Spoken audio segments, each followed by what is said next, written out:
एक समय की बात है।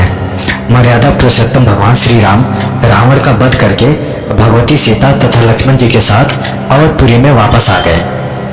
अयोध्या को एक दुल्हन की तरह सजाया गया और उत्सव मनाया गया।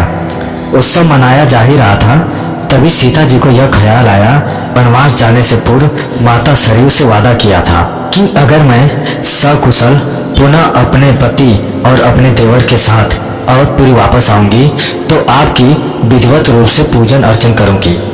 यह सोचकर सीता जी ने लक्ष्मण को साथ लेकर रात्रि में सरयू नदी के तट पर गई और सरयू की पूजा करने के लिए लक्ष्मण जी से जल लाने के लिए कहा। लक्ष्मण जी जल भर के लाने के लिए घड़ा लेकर सरयू नदी के तट पर उतर गए। वे जल भर ही रहे थे कि तभी सरयू नदी के जल से एक अघासुर नाम का राक्षस निकला जो लक्ष्मण जी को निगलना चाहता था।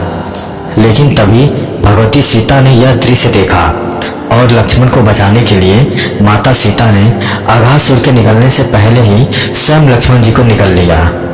लक्ष्मण को निगलने के बाद सीता जी का सारा शरीर जल बनकर गल गया।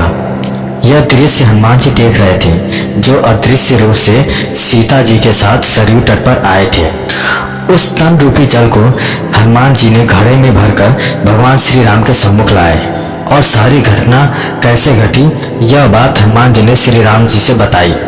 मर्यादा पुरुषोत्तम श्री राम जी हंसकर बोले, हे मारुति सुत, सारे राक्षसों का वध तो मैंने कर दिया, लेकिन ये राक्षस मेरे हाथों से मरने वाला नहीं है। इसे भगवान भोलेनाथ का वरदान प्राप्त है कि जब त्रेता युग में सीता और लक्ष्मण का तन एक तत्व में बदल जाएगा, तभी उसी तत्व के द्वारा इस राक्षस का वध होगा और वह तत्व रुद्रावतारी हनुमान के द्वारा अस्त्र रूप में प्रयुक्त किया जाए। सो हनुमान, इस जल को तत्काल सरयू नदी में अपने हाथों से प्रवाहित कर दो। इस जल के सरयू नदी में मिलने से अघासुर का वध हो जाएगा और सीता तथा लक्ष्मण पुनः अपने शरीर को प्राप्त करेंगे। तभी हनुमान जी ने घड़े के जल को आदि गायत्री मंत्र से अभिमंत्रित करके सरयू नदी में डाल दिया।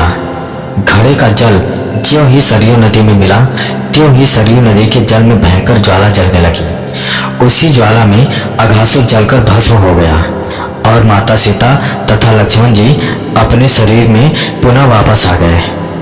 तो दोस्तों, रामायण की यह रोचक कथा आपको कैसी लगी हमें कमेंट करके जरूर बताएं। अगर अच्छी लगी तो शेयर करें, सब्सक्राइब करें और लाइक करें। धन्यवाद।